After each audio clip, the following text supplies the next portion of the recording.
오늘 말씀은 누가복음 1장 26절에서 50절까지 말씀입니다. 말씀 제목은 은혜를 받은 자여, 은혜를 받은 자여, 이런 제목으로 말씀을 전하도록 하겠습니다. 이번 주일은 크리스마스 바로 전 주일입니다. 그리고 다음 주가 이제 금년 마지막 주일입니다. 그래서 이번 주 말씀으로 성탄절 말씀을 전하도록 하겠습니다. 오늘 우리가 읽은 말씀은 천사 가브리엘이 하나님의 명령을 받고 갈릴리 나사렛에 사는 마리아를 찾아와서 전한 메시지입니다. 오늘 저는 이 본문 말씀을 가지고 은혜란 무엇인가, 또 우리가 받은 은혜는 무엇인가, 이런 점에 대해서 생각을 해보고 말씀을 나누려고 합니다. 자, 여러분 26절, 27절을 보시기 바랍니다. 26절, 27절을 보면 여섯째 달에 천사 가브리엘이 마리아를 찾아왔다고 이렇게 기록하고 있습니다. 여기서 여섯째 달이라고 하는 것은 침례 요한이 잉태된 지 여섯째 달이 되었다는 뜻이고, 또 이 천사가 6개월 전에 침례 요한의 아버지 사가랴를 방문했던 때이기도 합니다. 아마 그때도 천사 가브리엘이 사가랴를, 침례 요한의 아버지 사가랴를 방문했던 것 같습니다. 그래서 이 말씀을 보면 침례 요한, 세례 요한과 예수님과의 나이 차이는 6개월로 볼 수가 있습니다. 오늘 천사 가브리엘이 찾아간 여인은 갈릴리 나사렛 산골 깡촌에 사는 마리아라는 처녀였습니다. 27절에 보면 이 처녀는 요셉이라는 총각과 약혼한 사이였습니다. 그 당시 이스라엘 여인들은 10대 후반이나 10대 중반부터 결혼을 했습니다. 그래서 마리아의 나이도 15세에서 19세 사이라고 생각해 볼 수가 있습니다. 아직 어린 나이죠. 그리고 이스라엘 결혼 풍습은 결혼식 1년 전에 정혼을, 약혼을 합니다. 그리고 1년을 기다렸다가 어느 날 갑자기 결혼식을 하고 신부를 집으로 데려와서 살게 되는데, 그 당시 정혼은 오늘날 약혼과 달리 결혼과 같은 그런 효력이 있는 그런 정혼이었습니다. 그리고 이제 정혼을 하고 1년 동안 기다렸다가 결혼식을 하는데, 이 1년 기간은 신랑이 신부를 데리고 와서 살 집을 준비하는 기간이고, 또 신부는 이제 1년 후에 남편과 살기 위해서 신부 수업을 하는 기간입니다. 근데 이 기간은 신부나 신랑에게 매우 즐겁고 행복하고 기다려지고 익사이팅한 그런 기간이 될 것입니다. 매우 행복한 시간이 되겠죠? 이렇게 결혼식을 기다리고 있는 이 마리아에게 오늘 천사가 찾아온 것입니다. 여러분, 천사가 늘 찾아옵니까? 그렇지 않죠. 천사가 찾아왔다는 것은 매우 중대한 일, 매우 중요한 메시지가 있다는 뜻입니다. 하나님이 이 시골에 사는 처녀 마리아에게 전해줄 아주 중요한 메시지가 있다는 뜻입니다. 그러면 천사가 찾아와서 마리아에게 전한 그 말씀, 그 메시지가 무엇일까요? 자, 우리 28절을 읽어보겠습니다. 28절. 그에게 들어가 이르되 은혜를 받은 자여 평안할지어다, 주께서 너와 함께 하시도다. 천사가 마리아에게 찾아가서 은혜를 받은 자여 라고 먼저 인사를 했습니다. 또 30절을 보십시오. 30절에도 똑같은 말씀을 하고 있습니다. 천사가 이르되 마리아여 무서워하지 말라, 내가 하나님께 은혜를 입었느니라. 여러분, 이 메시지의 핵심은 마리아가 하나님의 은혜를 받았다, 하나님의 은혜를 입었다, 이것이 메시지의 핵심입니다. 그래서 우리가 여기서 오늘 말씀을 통해서 살펴볼 그 주제는 은혜입니다. 은혜. 여러분, 우리 기독교인들이 가장 많이 사용하고 가장 좋아하는 단어가 은혜라는 단어입니다. 그래서 이 은혜라는 단어를 사람들은 자기 딸들의 이름으로도 많이 씁니다. 제 딸 이름도 은혜입니다. 영어로는 grace.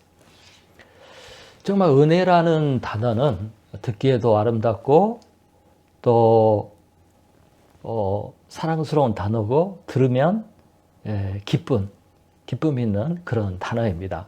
그럼 여러분, 이 은혜라는 단어의 정확한 뜻이 무엇일까요? 마리아가 은혜를 받았다, 은혜를 입었다. 그런데 이 은혜라는 단어의 뜻을 알아야 그 의미를 더 깊이 알 수 있지 않겠습니까?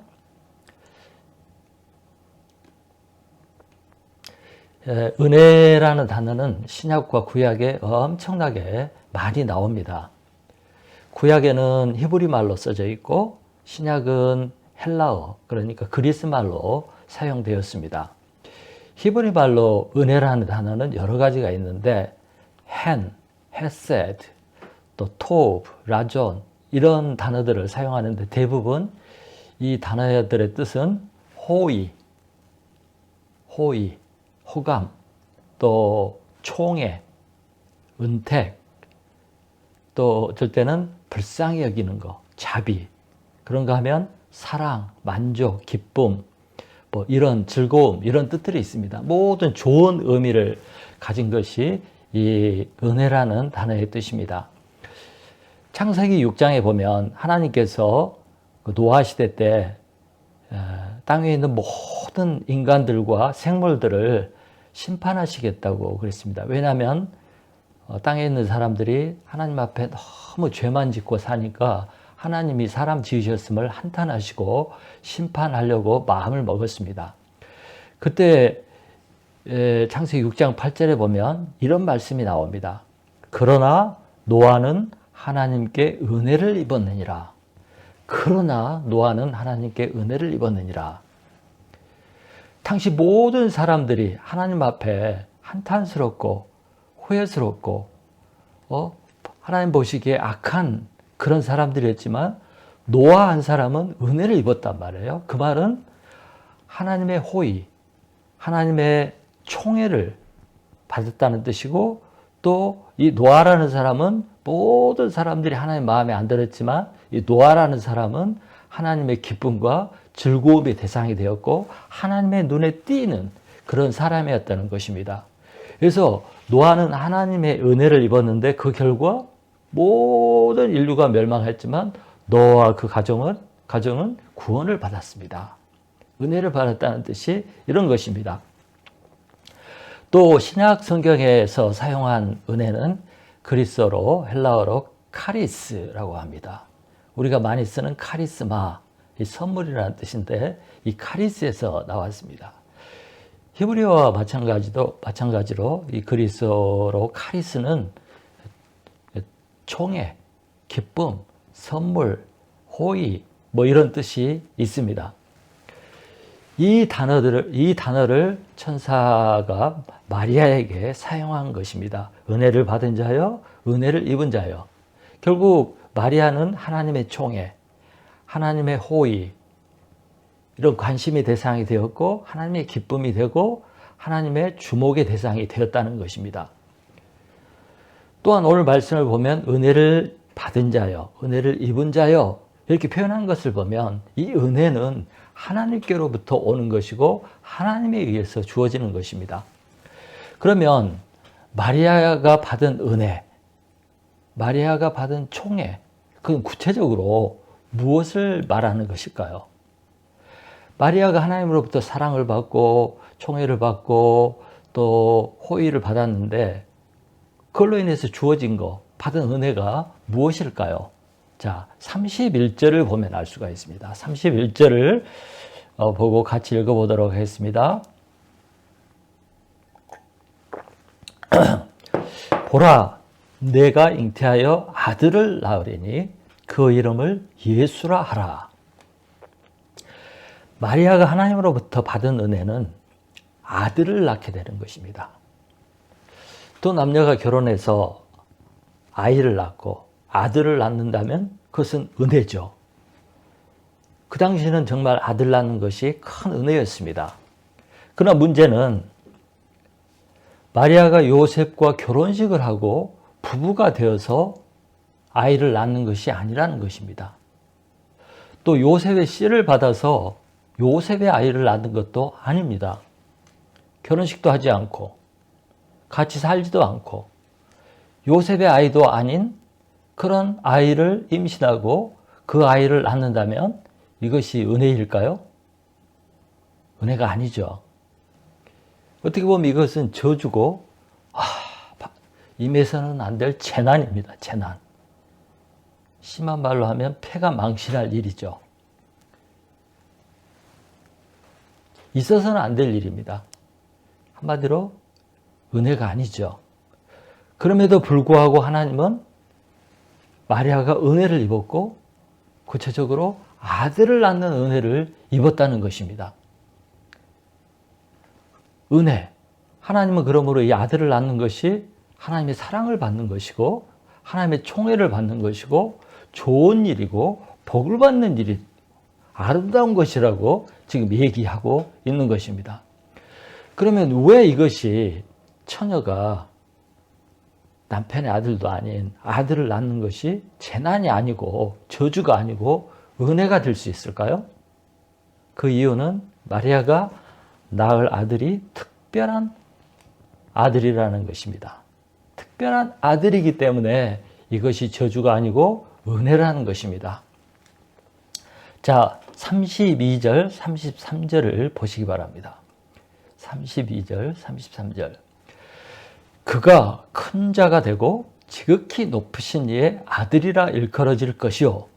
주 하나님께서 그 조상 다윗의 왕위를 그에게 주시리니 영원히 야곱의 집을 왕으로 다스릴 것이며 그 나라가 무궁하리라. 또 35절을 보십시오. 35절. 이러므로 나실 바 거룩한 이는 하나님의 아들이라 일컬어지리라.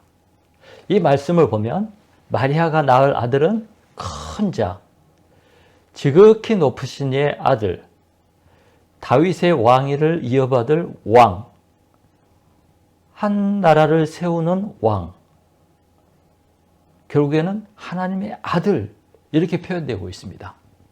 하나님의 아들이고 왕이 되고 한 나라를 세우고 그럴 아이인데 이 아이는 결국 그리스도 메시아가 된다는 뜻입니다. 결국 마리아가 낳을 이 아들은 창세기부터 예수 그 마리아 때까지 하나님과 하나님의 선지자들이 반복해서 약속하고 예언해 온 그 사람, 곧 메시아, 구원자가 된다는 뜻입니다. 여러분, 이스라엘 백성들과 세상 사람들은 정말 오랫동안 이 구원자를 기다려왔습니다. 이 구원자가 세상 사람들을 죄와 사망과 심판에서 구원해서 하나님 나라로 인도하는 일을 할 것입니다. 그러므로 이 구원자가 태어난다는 것은 정말 복음 중에 복음, 굿뉴스, 세상에서 가장 기쁘고 좋은 소식이 되는 것입니다. 그런데 마리아가 바로 이 구원자를 잉태하고 낳는 하나님의 사명자로 선택을 받은 것입니다. 이것이 은혜입니다.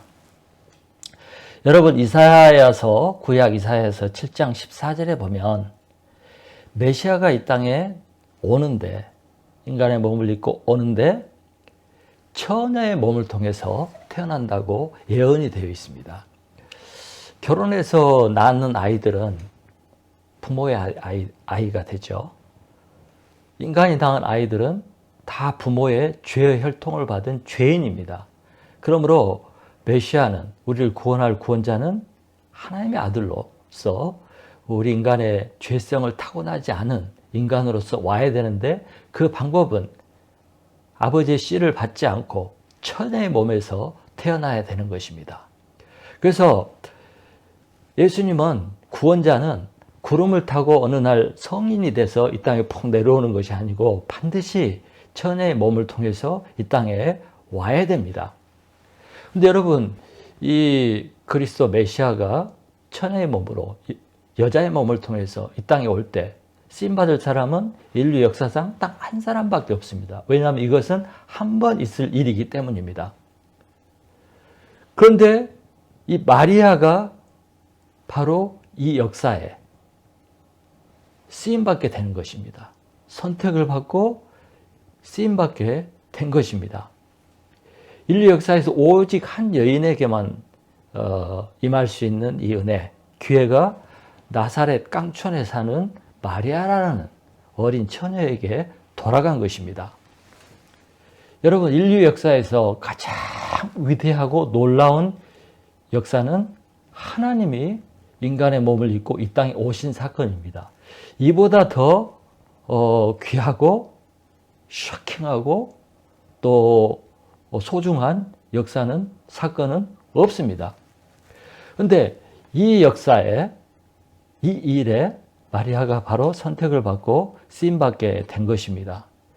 이것을 하나님은 은혜를 받았다, 은혜를 입었다, 이렇게 말하고 있는 것입니다. 여러분, 하나님의 구속 역사에, 구원 역사에 쓰임받는 것이 하나님의 은혜요, 하나님의 은총이라는 것을 알 수가 있습니다. 하나님께서 우리에게 주시는 은혜가 많죠. 하나님께로부터 오는 것은 다 하나님의 은혜입니다. 선물이고.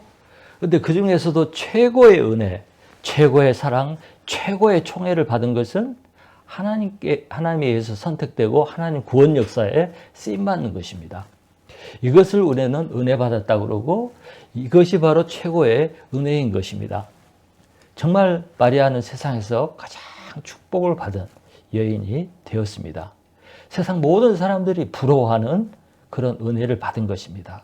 그래서 가톨릭은 마리아를 정말 숭배합니다. 가장 높이고 숭배하고 마리아 앞에 나가서 기도하고 그의 이름도 하나님의 어머니라고 부를 정도로 이렇게 숭배를 합니다.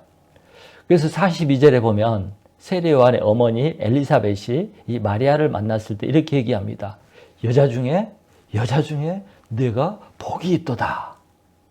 또 48절에 보면 마리아도 이 사실을 알고 이렇게 고백합니다.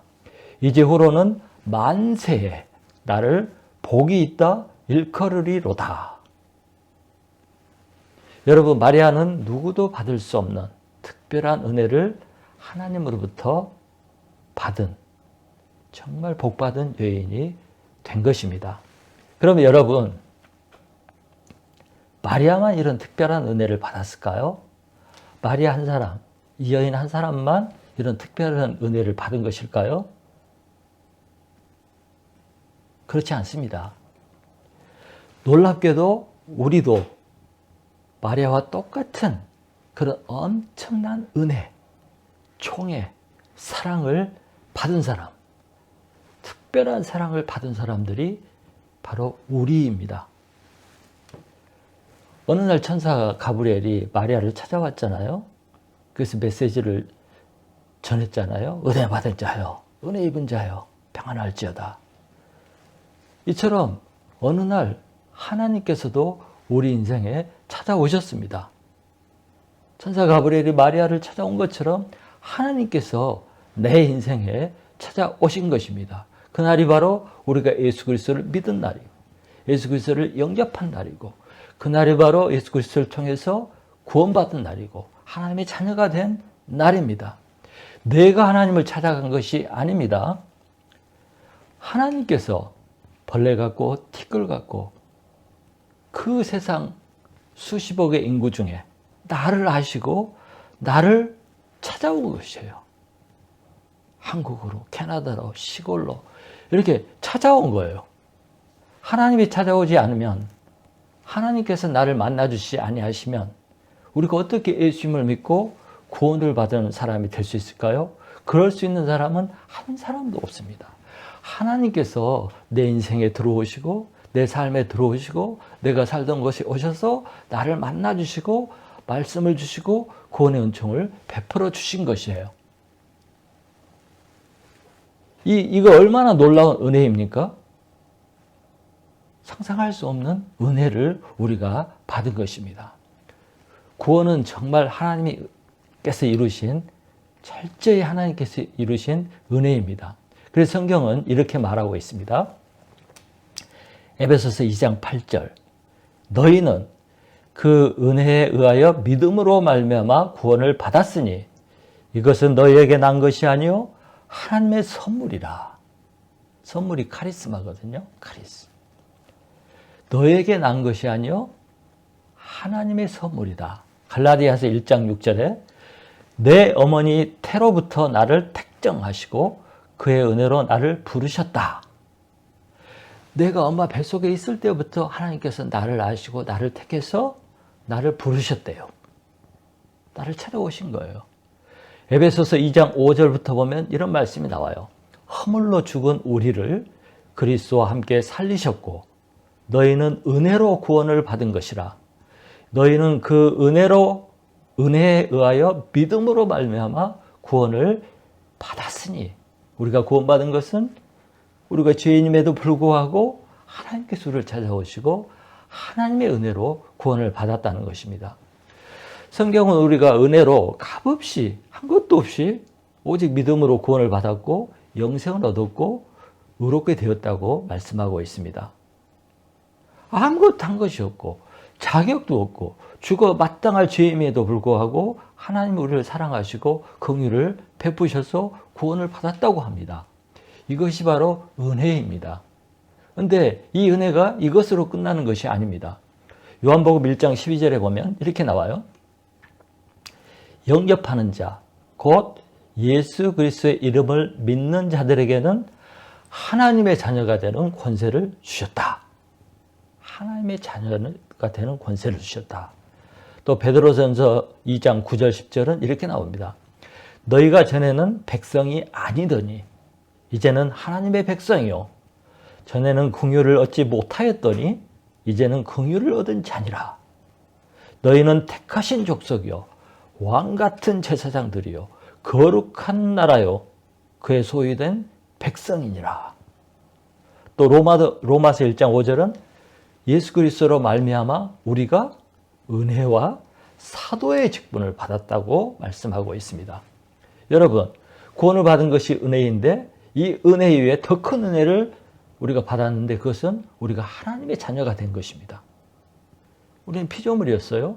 죄인이었어요. 그런데 하나님의 아들, 딸로 신분이 상승을 한 것입니다. 이뿐만이 아니에요. 우리를 왕같은 제사장이라고 합니다. 사도의 직분을 주셨다고 말씀하고 있습니다. 이것은 우리가 이 땅에 사는 날 동안 하나님 나라를 위해서 일하는 장관, 미니스터가 되었다는 것입니다. 영어로 미니스터를, 장관을 미니스터라고 하거든요. 그런데 이 사역자를 미니스터라고 그럽니다. 우리 사역자입니다. 우리가 다 하나님의 나라의 장관, 미니스터가 된 것입니다. 이게 은혜가 아닙니까? 엄청난 은혜죠. 요즘 한국에 이제 대통령 선거가 있어가지고 바쁘죠. 양진영에서 서로 대통령이 되기 위해서 치열하게 싸우고 있습니다. 그런데 양진영을 보면 대통령 그 후보 캠프에 들어가기 위해서 또 후보의 눈에 띄기 위해서 결국 후보의 은총을 받기 위해서 엄청난 줄을 서고 있습니다. 그 한 자리 얻기 위해서 그런 거죠. 이렇게 자기 이름만 그 캠프의 명단에 오르고 그 후보의 눈에 띄기만 해도 이것을 큰 은혜로 아는데, 특권으로 아는데 우리는 어떻습니까? 우리는 자격도 없었지만 하나님께서 우리를 직접 택하시고 하나님 나라의 캠프에 일꾼으로, 장관들로 세워주셨다는 것입니다. 이것이 은혜입니다. 대통령 후보에게만 눈길이 꽂혀도 은혜로 아는데 창조주 하나님, 그리고 이 세상을 구원하는 구원 역사에 하나님께서 우리를 눈총을 주시고 총애를 하시고 택하셔서 하나님 나라의 일꾼으로 삼았다는 거. 이걸 엄청난 은혜고 우리는 이런 특별한 은혜를 받은 사람들입니다. 그래서 47절, 48절에 보면 마리아는 이 사실을 깨닫고 이렇게 하나님 앞에 고백을 했습니다. 내 마음이 하나님 내 구주를 기뻐하였으면 그의 여종의 비천함을 돌아보셨습니다. 보라, 이제후로는 만세 나를 복이 있다 일컬으리로다. 마리아가 시골의 깡촌에 살았습니다. 교육이나 받았겠어요? 부유했겠습니까? 또 남편이 누구예요? 남편 될 사람이 목수예요. 천한 목수. 그녀의 인생은 평범이하죠. 그런데 하나님께 선택을 받고 하나님의 역사에 쓰임받고 만세의 복이 있는 이름으로 일컬어지는 그런 복을 받은 것입니다. 사랑하는 성도 여러분, 그래서 마리아를 통해서 예수님이 태어나고 그날이 바로 성탄절입니다. 사랑하는 성도 여러분, 우리가 이제 이 성탄절, 크리스마스를 보내게 되는데, 지금 보내고 있는데 절기를 어떻게 보내는 것이 옳은 것이고 어떻게 보내는 것이 좋은 것일까요? 이런 절기, 성탄절 절기 때는 예수님을 내 인생에 보내주신 그 하나님의 사랑, 하나님의 은혜, 이걸 되새겨야 합니다. 마리아에게 주어진 그 은혜가 나에게도 주어졌다는 것을 깨닫고 기억하는 날이 되어야 합니다.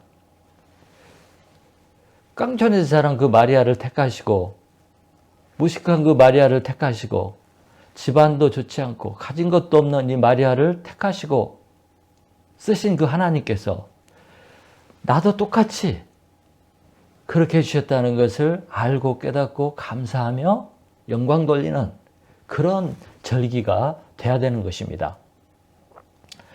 저는요, 제 자신을 생각하면 정말 하나님 은혜가, 내게 임한 하나님 은혜가, 내가 받은 하나님 은혜가 얼마나 큰지 잘 알고 있습니다.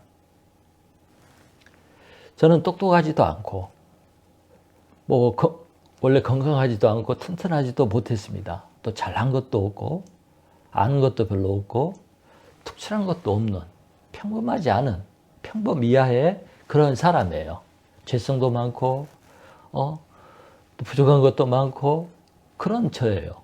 그런데 하나님께서 제 인생에 찾아오시고 저를 택정하시고 또 저에게 하나님 나라를 섬길 수 있는 그런 은혜를 주시고 교회와 하나님 나라를 위해서 사용하신 거, 또 저를 통해서 많은 영혼들을 구원받게 하시고 하나님의 일꾼으로 만드시고, 이런 걸 생각할 때 나 같은 자를 택하시고 구원하시다니, 나 같은 자를 쓰시다니, 이 하나님의 은혜를 생각하면 감사하지 않을 수가 없습니다. 저는 하나님께서 저를 복 있는 인생으로 만들어 주셨다고 정말 생각하고 항상 감사하는 마음을 가지고 살고 있습니다. 만일 있어도 다 감사할 수가 없습니다.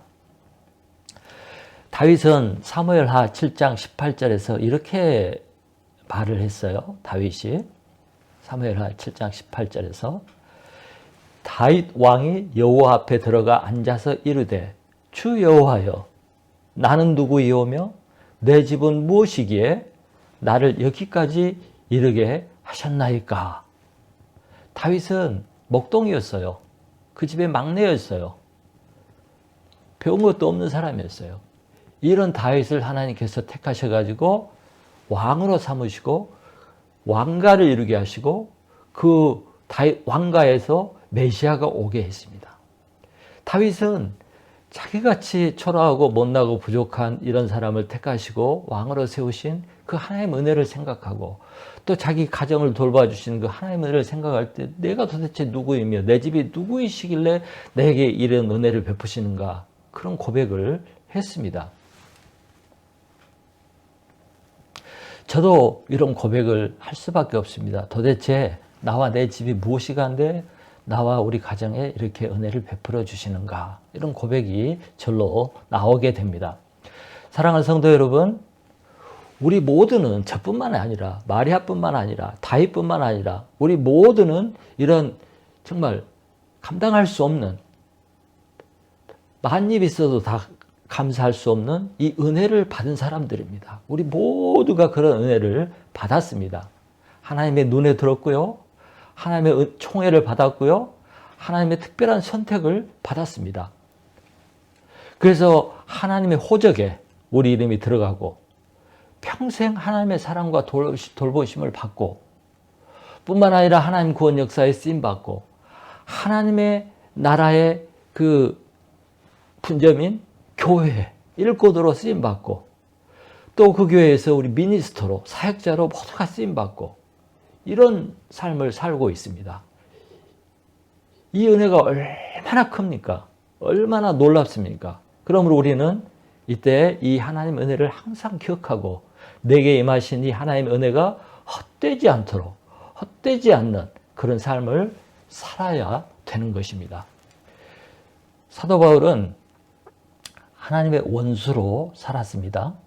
그런데 하나님의 구원을 받았습니다. 용서를 받고 구원을 받고 이방인의 사도로 선택을 받았습니다. 사도 바울은 이 은혜를 뼛속 깊이 새겼습니다. 그리고 이 은혜를 정말 깊이 알고 평생 이 은혜를 갚기 위해서 수고하고 헌신하고 충성을 다했습니다. 그래서 그는 이렇게 고백했습니다.